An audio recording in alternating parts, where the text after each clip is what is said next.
Most people building dividend income are quietly making a mistake that will end their income stream within a decade, and they have no idea it is happening.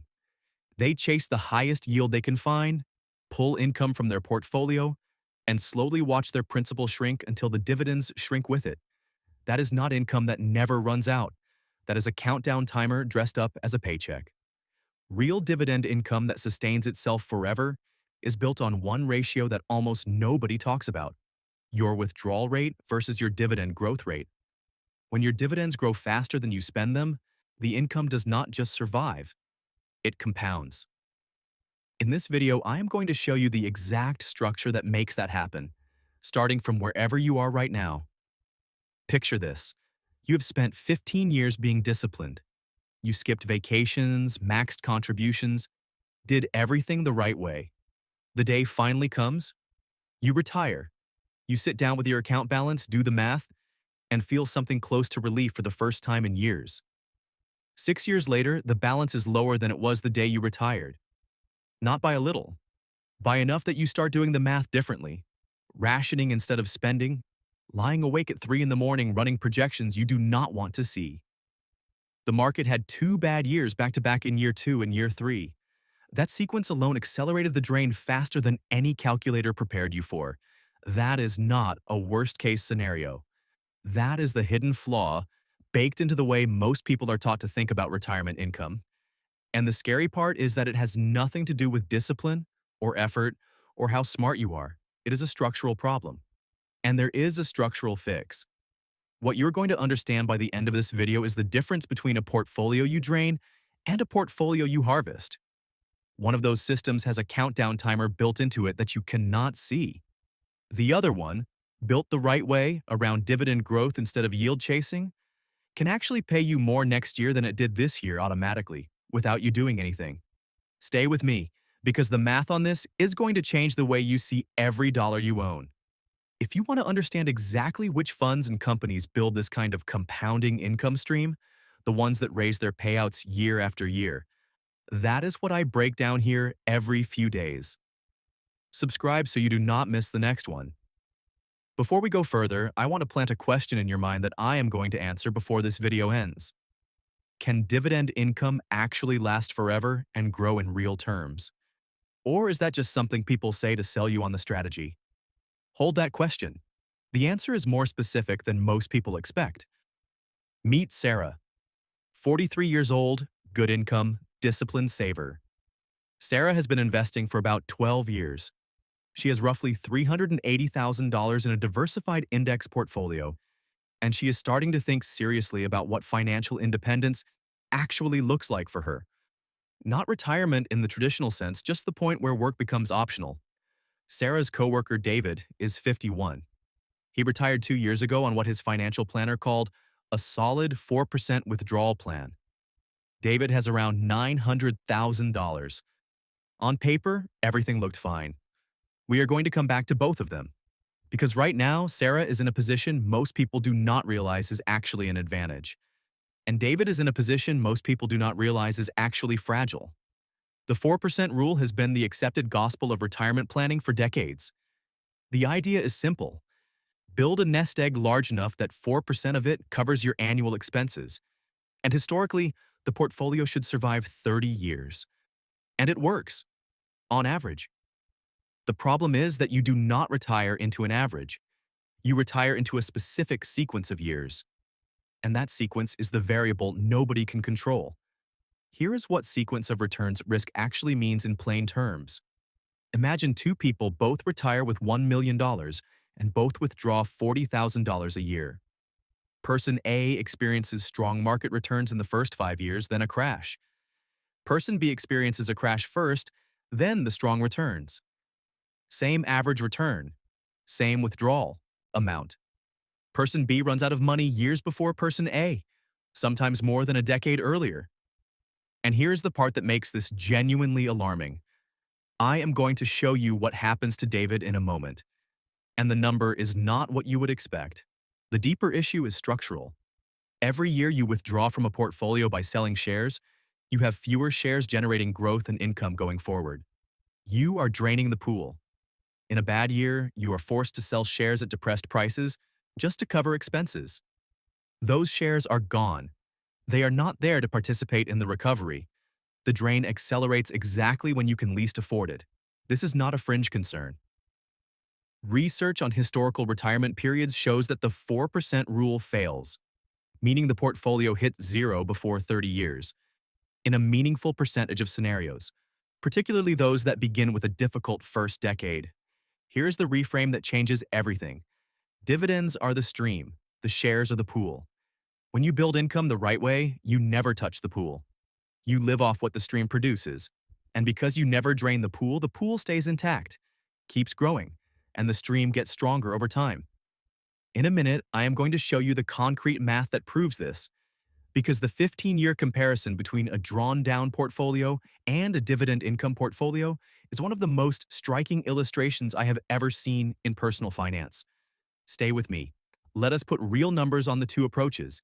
Imagine a portfolio worth $500,000. Path 1. You follow the 4% rule and withdraw $20,000 a year. In a flat market, no growth, no losses. After 15 years, you have pulled out $300,000, and the portfolio sits at $200,000. But markets are not flat. Add in 2 bad early years, and the compounding effect of drawing down a shrinking base means you could reach that same point with a portfolio worth significantly less, sometimes under $150,000. Path 2. The same $500,000 is held in a dividend income portfolio yielding 3.5%, $17,500 a year to start, in a collection of companies that raise their dividend by an average of 7% annually. You spend the dividend income. You never sell a share. After 15 years, your annual dividend income has not stayed at $17,500. At 7% annual growth, it has more than doubled. The portfolio itself, assuming reinvestment of any surplus, has grown, and you have not sold a single share. The pool is intact. The stream is stronger than the day you started. That gap between the person draining a shrinking pool and the person harvesting a growing stream is the structural difference between income that has a countdown timer and income that genuinely does not. Here's where I want you to pause for a second and honestly ask yourself, which of these systems do you currently have in place or are building toward? Are you accumulating broadly and assuming you will figure out the income part later? Are you in something close to a withdrawal plan already? Or are you actively constructing a dividend income stream right now? Hold your answer. Because where you are in that spectrum changes what the next 5 minutes is going to mean for you personally. One of the most underappreciated mechanics in dividend investing is what happens when companies raise their payouts consistently over time. Inflation is the quiet tax on fixed income. If your expenses rise 3% a year and your income stays flat, you are falling behind. Slowly, then suddenly. A fixed 4% withdrawal does not adjust for this. The dollar amount you pull out is the same in year 15 as it was in year 1, but it buys materially less. Dividend growth flips this entirely. And the concept that explains why is one most people never encounter.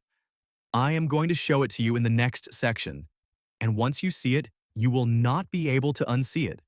A company that raises its dividend by 7% per year doubles its payout roughly every 10 years. That means the investor who bought shares a decade ago and held them is now receiving twice the income on the same original investment, without deploying a single additional dollar. This is not hypothetical.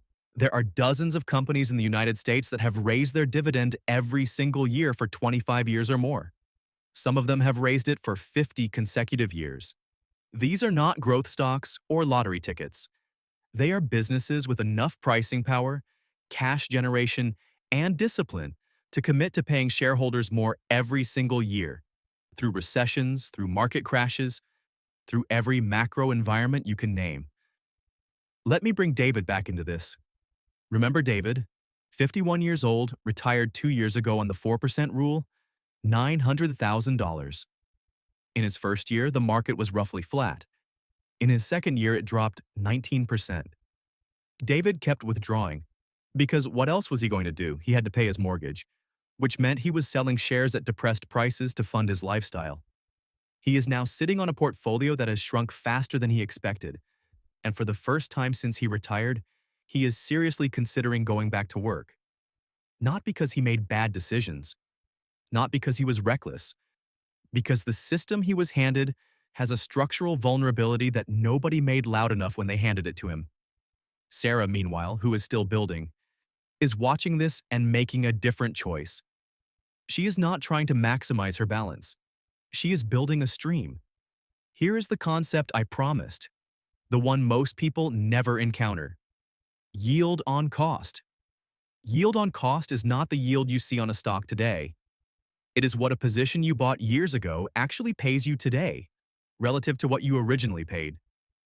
If you bought shares in a company at $30 each, and today those same shares pay $2.10 per share annually in dividends, your yield on cost is 7%, regardless of what the stock trades at, regardless of what the stated yield looks like to someone buying today.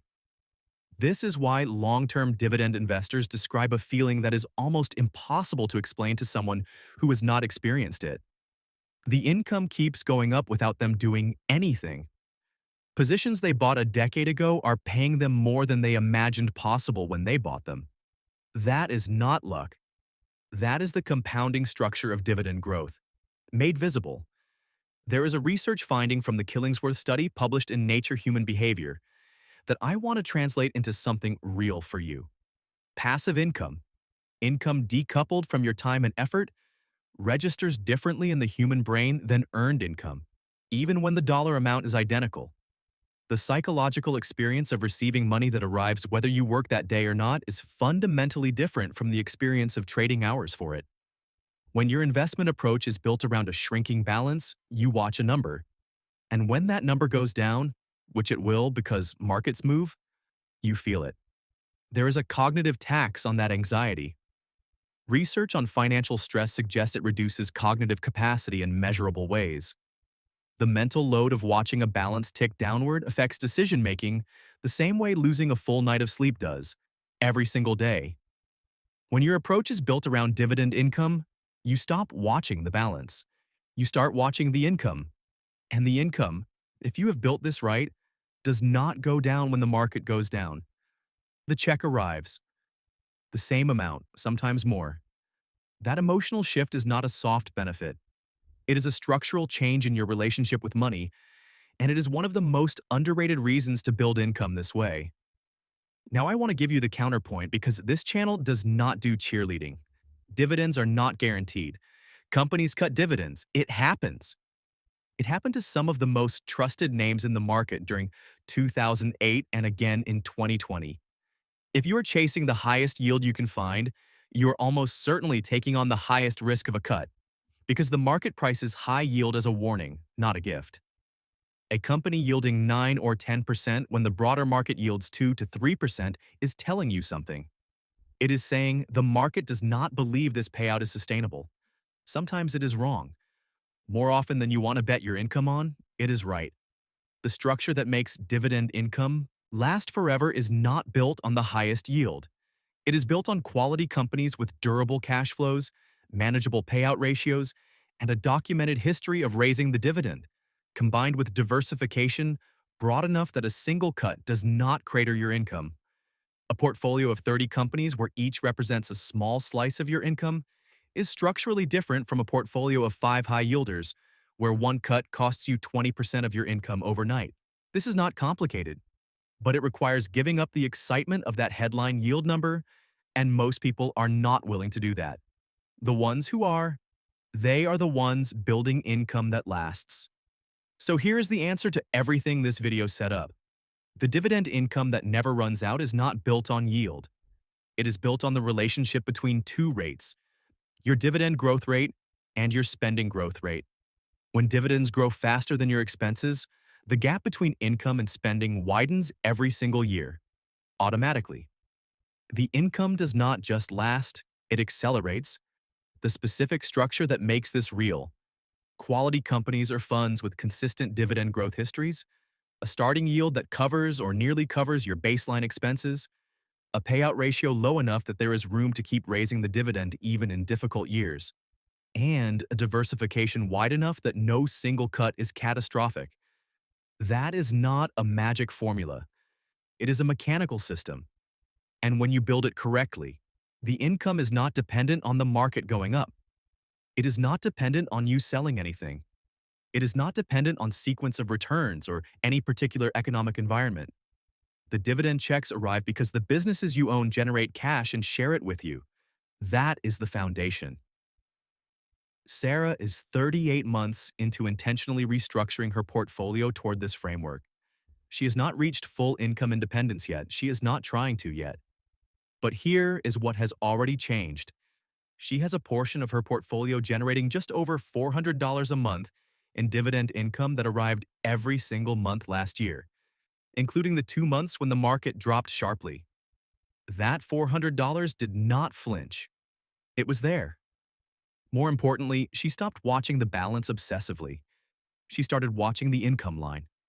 And watching the income line go up, slowly, steadily, because of dividend raises she did nothing to cause, changed her relationship with the whole project. It stopped feeling like a number she had to protect. It started feeling like a machine she was building.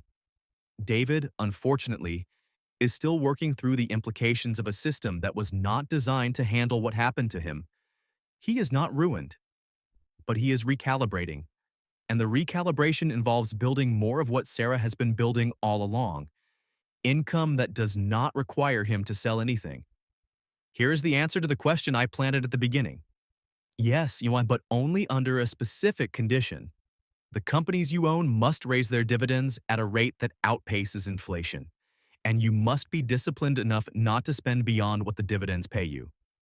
If those two conditions hold, the math is not complicated. Your income rises every year. Your pool stays intact. The stream gets stronger. It is not a sales pitch. It is arithmetic. The difficulty is behavioral. Staying in quality, resisting the pull of high yield, and never touching the principal when the balance dips and fear tells you to do something. That is the whole game. And now you understand it structurally, not just conceptually. There is one more layer to this that I want to make sure you do not miss. Understanding the system is one thing, but knowing exactly where you stand in the process and what the 3 concrete milestones are that tell you you have actually crossed into income independence is a different and more actionable question entirely. I have a video that breaks down those 3 milestones specifically, what each one looks like in numbers, how you know when you have crossed each one, and what to do differently at each stage. It is called 3 milestones that guarantee you can live off dividends, and I will link it right here. If today's video landed for you, that one is the next step. Not clicking it right now means you understand the philosophy without the map. Go get the map. This video is one piece of a larger income system I am building out here, covering the structure, the specific funds and companies, the milestones, the behavioral traps, and the real math behind income independence through dividends. If that is the journey you are on, subscribe and follow it from here. Every few days there is a new piece. This was not a standalone tutorial, it is one chapter. The rest of it is already waiting for you. One question before you go, and I genuinely want to read your answers. Right now, is your portfolio designed to drain or to harvest? Are you building a balance you plan to sell down, or a stream you plan to live off? Drop it in the comments. And if you are somewhere in between, still figuring out which path you are on, say that too. That is exactly where most people are, and it is the most important place to get clear on.